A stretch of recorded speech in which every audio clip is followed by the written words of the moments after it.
ጠልነታቸው ኢትዮጵያ ጠልነታቸው አንድ ያደርጋቸዋል። አማራን ሲጠሉ ኢትዮጵያን ሲጠሉ ኦርቶዶክስ ቤተክርስቲያን መጥፋት አለባቸው የሚል የጋራ አቋም ያላቸው ናቸው። ስለዚህ የፕሮስፔሪቲ ጎስፕል ተከታይ በለው የዋሃቢዝም ተከታይ በለው አንድ ላይ በጋራ የቆሙ ናቸው። ከሃይማኖታቸውም ከማንኛውም ሌላ ጥያቄዎች፣ ፍላጎቶች ወዘተረፈ በተለየ ሁኔታ ኦሮሞማ በሚል ቅርጽ የተሰባሰቡበት የፖለቲካ አጀንዳ ዋነኛ ጉዳያቸው ነው። ከእምነታቸውም በላይ እሱ ይበልጣል ለነሱ እንጂ በሌንጮ ለታ የከተለዋለሁ የሚለው እምነት ያንን ስለሚፈቅድለት አይደለም። አህመዲን ጀበል ከተለዋለሁ የሚለው እምነት አሁን የሚያደርገውን ስለሚፈቅድለት አይደለም የሚያደርገው። ስለዚህ በዚህ ምክክር ኮሚሽን ጀርባ ታዝለው አንዳንድ አደገኛ ፍላጎታቸውን ለማስፈጸም ሲሰሩ የነበሩ አካላት በምን ያህል መጠን ርቀት እንደሄዱ እንዴት ሲያሰለጥኑ እንደነበረ ወጣቶችን የሚጠሉት የማህበረሰብ ክፍል ስለመኖሩ ነግረናቸዋል ደጋግመን። ብሔረሰብ የሚለውን ኢቭን ማህበረሰብ ብላችሁ በዚህ መንገድ ሼፕ አድርጉት ሲል አብይ አህመድ ታርጌታቸው ምንድን ነው የፈለጉት?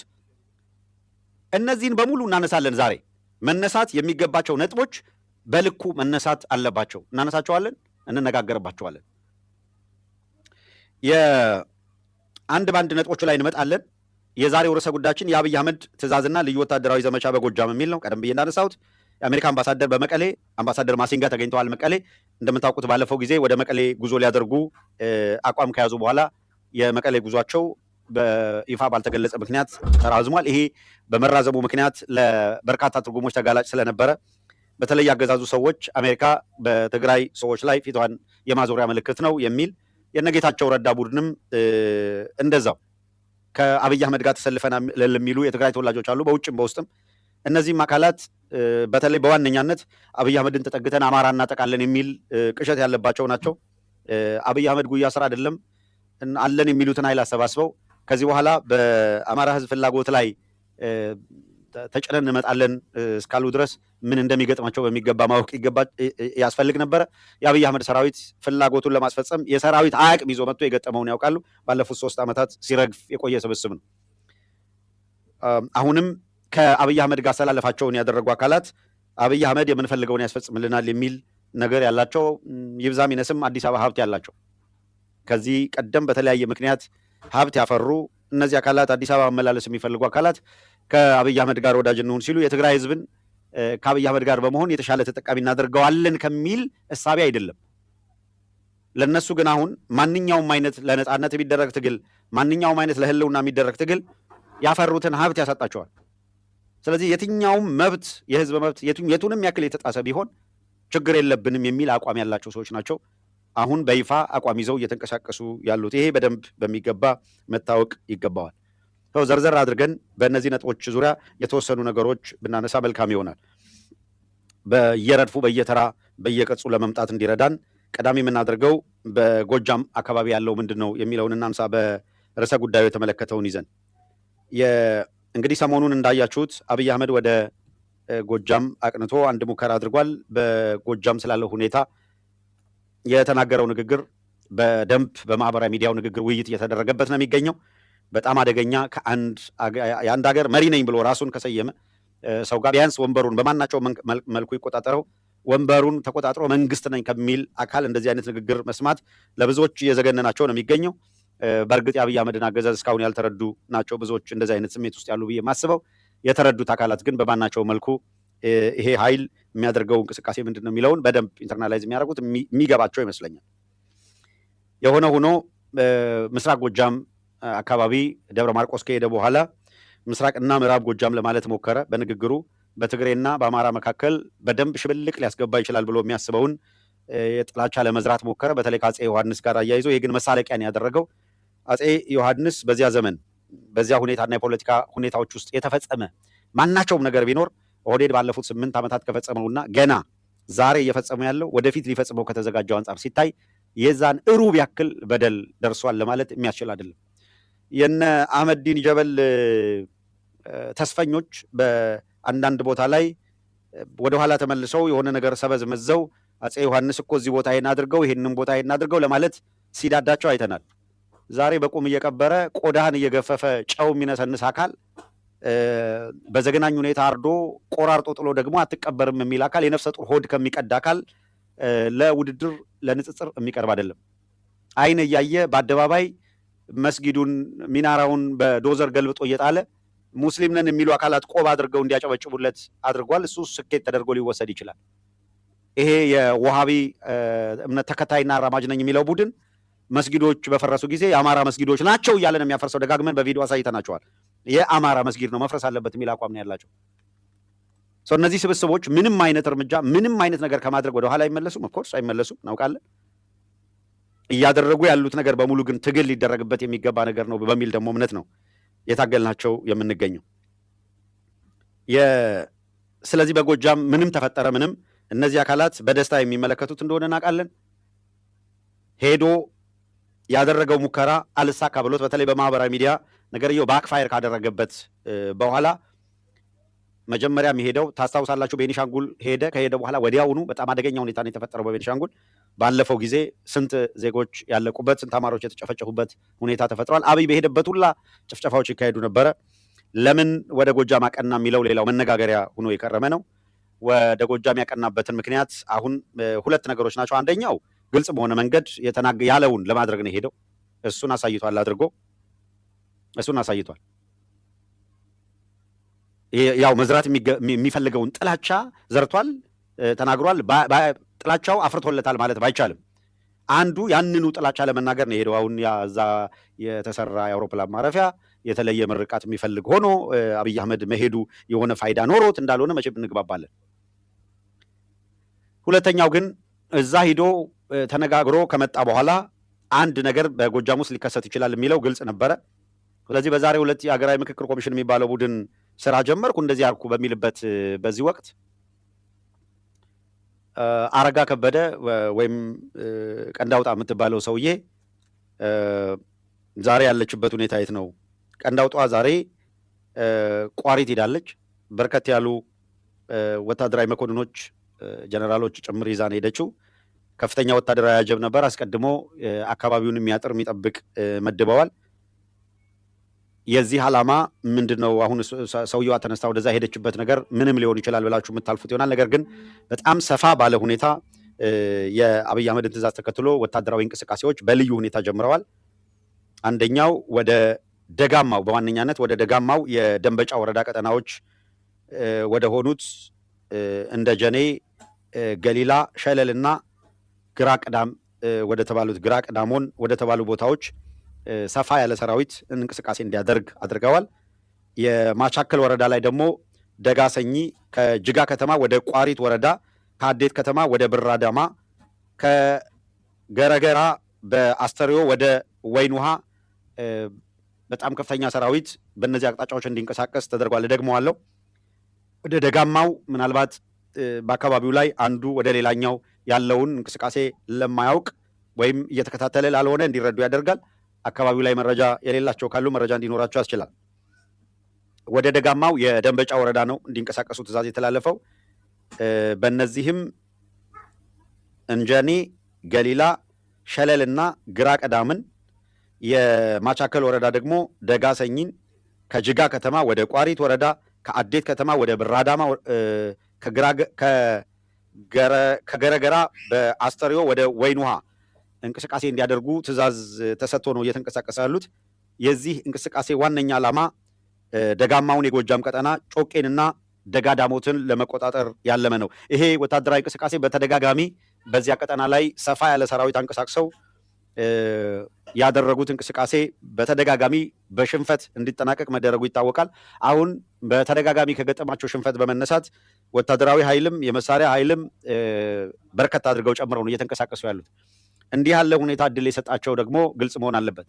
በአንድ ቦታ አሁን ወደዛ አካባቢ ያለውን ኃይል በሙሉ በሚያንቀሳቅሱበት ጊዜ ቀጠናው ላይ ለዚህ ነበረ ደጋግመን ስንጮህ የነበረው። ያው መቼም ሁሉም ነገር በአንድ ጀንበር እንደማይሆን ብንረዳም ግን ደግሞ በልኩ አለመፍጠን የሚያመጣውን ዋጋ የሚያስከፍለውን ዋጋ በመረዳት ረገድ ከፍተኛ መዘግየቶች ነው የሚታዩት። የአደረጃጀቱ አልቆ ወጥ የሆነ እንቅስቃሴ ማድረግ ቢቻል በዚህ ወቅት ወደ ደጋማው ክፍል እንቅስቃሴ በሚያደርግበት ጊዜ በሌሎች ቀጠናዎች ላይ የተጠናከረ ኦፕሬሽን በማድረግ ኃይል መበተን የሚቻልበት እድል ይኖር ነበረ። አሁን ግን በጣም ሰፋ ያለ ኃይል ወደዛ እያንቀሳቀሰ ነው የሚገኘው። በተለይ በደንበጫ ወረዳ ቀጠናዎች ላይ ነው በጣም ሰፊ ኃይል እያንቀሳቀሰ እያስገባ የሚገኘው። ይሄ ሲሆን በሌሎች ቀጠናዎች ምን ሁኔታ ላይ ነው ያሉት፣ ሌሎች ወረዳዎች ምን ሁኔታዎች ላይ ናቸው ያሉት የሚለውን ከግምት ያስገባ ያገዛዙ ሰራዊት የከተመባቸው አሁን መጥቶ ነገር እስኪፈልግ ሳይጠብቁ ወደ ከተመባቸው ወዳለባቸው ቦታዎች እንቅስቃሴ ቢያደርጉ እዛ ያለውን ኃይል መበተን የሚቻልበትና ለወገን ደራሽ ሆኖ መገኘት የሚቻልበት እድል ይፈጥራል። እንደነዚህ አይነት ሁኔታዎች በተለይ ወደፊት እየተጠናከረ በሚመጣበት ጊዜ የአብይ አገዛዝ አሁን በጀመረው መልኩ ከፍተኛ የሆነ ማጥቃት አደርጋለሁ ብሎ እንቅስቃሴ በሚያደርግበት ጊዜ በሌሎች ቀጠናዎች የተናበበ ነገር ያስፈልጋል። ኢቭን እዛው በጎጃም ብቻ እንኳን ቢያንስ ቢቻል አደረጃጀቱ አልቆ ከሆነ አሁን በተለየ ሁኔታ ደጋዳሞትን፣ ደንበጫን ወዘተረፈ በልዩ ሁኔታ አጠቃለሁ ብሎ ሲንቀሳቀስ በሸዋ፣ በጎንደር፣ በቤተ አማራ ወሎና በጎጃም ከደንበጫ ውጭ ባሉ ቀጠናዎች ያለው ኃይል በሰፊው እንቅስቃሴ ቢያደርግ እዛ ደንበጫ አካባቢ ሊያደርስ የሚችለውን የተለየ ጉዳት በከፍተኛ ሁኔታ መቀነስና እንዳውም በመልሶ ማጥቃት እየተከተሉ ወዴትም እንዳይንቀሳቀስ አድርጎ መደምሰስ ሙሉ በሙሉ የሚቻልበትን እድል የሚፈጥር ሊሆን ይችላል። ነገር ግን ይህን ለማድረግ እንዳልነው ደጋግመንም ስናሳስብ እንደቆየ ነው የአደረጃጀት አለማለቅ በእንደዚህ አይነት ሁኔታዎች ላይ የሚያሳድረው ተጽዕኖ ቀላል ነገር አይሆንም እና ተራ የፉክክር ስሜቶችም ካሉና በወጥ በሆነ የትግል ስሜት ካልተመራ እንዲህ ያለ አደገኛ እንቅስቃሴ በሚያደርጉበት ወቅት ችግር ይፈጥራል። ቀድሞ ሄዶ ያችን በምስራቅ ጎጃም ምዕራብ ጎጃም የምትል ሽብልቅ አድርጎ አማራውና በትግሬ መካከል ምንም አይነት ግንኙነት አይኖር የሚል መልእክት አስተላልፎ ለደብረ ማርቆሶች የደብረ ማርቆስ ሚና ወለጋንና ቤተ አማራ ወሎን የማገናኘት ሚና መሆን አለበት የሚል ትዕዛዝ ሰጥቶ ነው እንቅስቃሴ ያደረገው። አንዳንድ ባለሀብት ነን የሚሉም አካላት አንዳንድ ከጎጃምነትም ወርደው በየቀበሌው በየመንደሩ መርመጥመጥ የሚፈልጉ አካላት እንደዚህ ያለውን የኦህዴድ ተልዕኮ ለማስፈጸም እና አረጋ ከበደን ጨምሮ በጣም አደገኛ እንቅስቃሴ እያደረጉ ስለሆነ በውጭም በውስጥም ያለው ኤሊት በዚህ ወቅት በጣም በከፍተኛ ሁኔታ በመናበብ ይሄንን የኦህዴዶችን እንቅስቃሴ በጎጃም ላይ የሚያደርጉትን እንቅስቃሴ ለማክሸፍ ብርቱ ጥረት ማድረግ የሚጠይቅበት ጊዜ እንደሆነ ይሰማኛል። ብርቱ ትግል ማድረግ ያስፈልጋል። የትዕዛዙ ዋነኛ ዓላማ ያው እንደነገርናችሁ ደጋዳሞት አካባቢ ያለውን ኃይል ሙሉ በሙሉ እንደመሰሳለን፣ ቀጠናውን እንቆጣጠራለን የሚል ነው። ክረምቱ አስቸጋሪ እስካልሆነባቸው አየር ኃይልም ሌላውንም ለማጥቃት እንዲንቀሳቀስ እያደረጉ ነው የሚገኙ። ነገርየው ከሚገመተው በላይ አደጋ ይዞ ሊመጣ ስለሚችል መናበብ ይጠይቃል። በሌሎች ቀጠናዎች አካባቢ ያለውም ኃይል ይሄንን እየመጣ ያለውን ነገር ተረድቶ ብርቱ እንቅስቃሴ ማድረግ ይጠበቅበታል። በዚሁ አጋጣሚ የአብይ አገዛዝ አሁን በየቦታው ላይ በተለይ አሁን በሚያደርጓቸው እንቅስቃሴ ወታደራዊ እንቅስቃሴዎችም በሌሎችም እየሄዱበት ያለው አደገኛ ነገር በቀላሉ የሚታይ አይደለም። ለምሳሌ ልጠቅስላችሁ እችላለሁ። ቤተ አማራ ወሎ ላይ ከትላንት በስቲያ ሲያደርጉ የነበረው ነገር እጅግ በጣም ከባድ ነው። አርሶ አደሩን አሁን ተከታትለው እስከ መጨረሻው ይሄ አንድ ጊዜ ከያዝክ በደንብ ተከታትለ የማዳከም እንቅስቃሴ ማለት ነው። ምንም እነዚህ ነውረኞች ናቸው። ምንም ከማድረግ ወደኋላ የሚመለሱ አካላት አይደሉም። እናም እንቅስቃሴያቸው ቀጥሏል። ለማጥቃት ባደረጉበት እንቅስቃሴ አሁን ደግሞ እያደረጉ ባለው እንቅስቃሴ ቤተ አማራ ወሎ ላይ አርሶ አደሩን በሚገርም ሁኔታ ማዳበሪያው የአርሶ አደሩ ማዳበሪያ ነጥቀው ከየቤቱ ማዳበሪያ የመውሰድ ራሱ ሁኔታ እያደረጉ ነው። ለግዢ እንቅስቃሴ አድርገው በርከት ያለ ወደ ከ50 እስከ 60 የሚደርሱ አርሶ አደሮች በጋራ ተጉዘው ማዳበሪያ ገዝተው የዝናቡ ሲያስቸግራቸው ማዳበሪያውን በሚፈልጉት ቀን አጓጉዘው እንደምታውቁት ነው። አካባቢው አስቸጋሪ ነው። በእግር ተጉዞ ወልቅ ጭቃ ያለበት ነው። ክረምት ስለሆነ የገዙትን ማዳበሪያ የሚችሉትን ያክል ይዘው ተንቀሳቀሱ። ቀሪውን ግን አንድ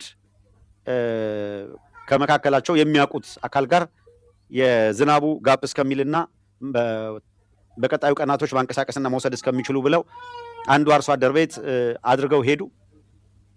እዚህ የጋሸና ወረዳ አስተዳዳሪ ያንን ያስቀመጡትን ማዳበሪያ እነሱ አንዳንድም የቻሉትን ይዘው ሄደዋል።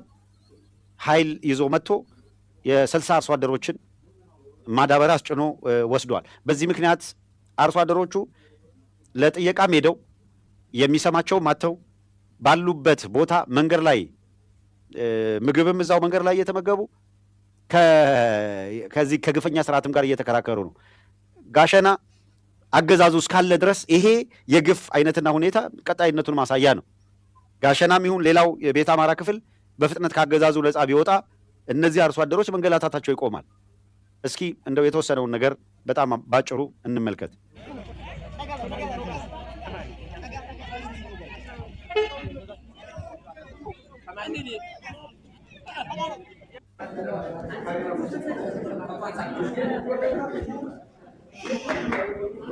ያው ለአቤቱታ ሄደው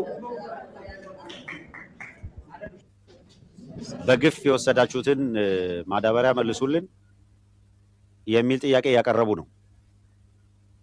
ሙሉ ቀን እዛው ውለው አድረው ውጪ ላይ ብርድ ላይ እየተንገላቱ የሚገኙት በገዛ ገንዘባቸው የገዙትን ማዳበሪያ የጋሸና ወረዳ አሁን ያ አስተዳደር ያው እዚህ ተሰባስበው ዝም ብሎ ተኮልኩለው ደጅ በፌስታልም በምንም ያገኙትን ነገር እየበሉ ክረምት ነው። እነዚህ አካላት መሬታቸውን አርሰው አለስልሰው ዘርተው አረም አርመው ሰብል ለማድረስ መዘጋጀት ያለባቸው ወቅት ነው። ግን ያ አካባቢ አያችሁ ወታደራዊ ጠቀሜታውንም ያውቁታል። ራሱ አርሶ አደሩን ማደህየት፣ አርሶ አደሩ በየዕለቱ ስለሚመገበው ምግብ እንዲያስብ ማድረግ፣ ማስጨነቅ እዚህ ውስጥ ነው ያሉት። ይህን አርሶ አደር አስጨንቀው አስርበው አስጠማው ስለ ነጻነቱ ስለ መብቱ እንዳያስብ አድርገው አሳውን ለመያዝ ባህሩን ማድረቅ የሚል ፕሪንሲፕል እየተከተሉ ናቸው። እና አረጋ ከበደ ቋሪት ሲሄድ እዚህ ጋሸና ላይ እንደዚህ አይነት ትእዛዝ ሰጥተው ነው የሚሄዱት። ይሄ በየቦታው ተመልሶ የሚደረግ ነው።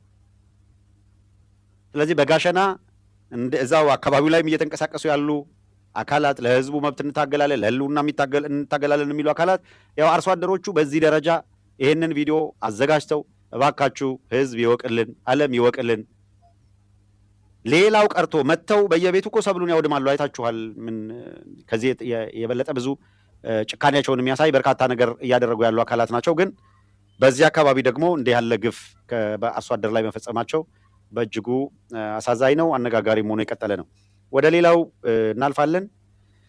ሌላው የምናነሳው ከነ አህመዲን ጀበል ጋር የተያያዘው ይሆናል። መጀመሪያ ከዚህ ከጎጃም እንቅስቃሴ ጋር ተያይዞ ሁሉም ሰው በግልጽ እንዲያውቀው በፕሮፓጋንዳ ደረጃ አካባቢው ላይ በጣም ከፍተኛ የሆነ ዘመቻ መጀመሩን የምታዩት ሀቅ ነው።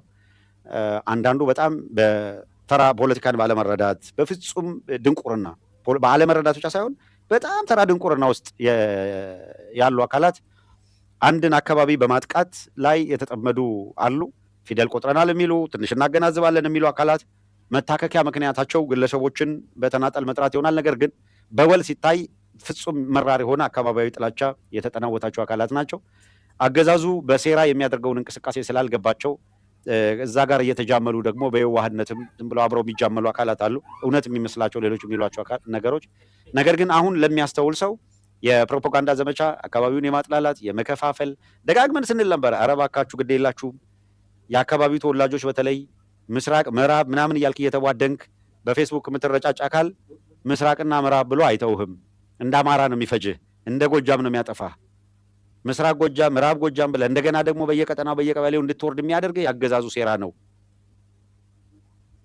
ጎጃም አይደምቅም በላይ ካልተጠራ የጎጃም ጭፈራ እንደሚባለው በበላይ ስም ተማምሎ መነሳት ያለበት 2 እና 3 ቦታ መርገጥ የሌለበት አካል አንሶ ወርዶ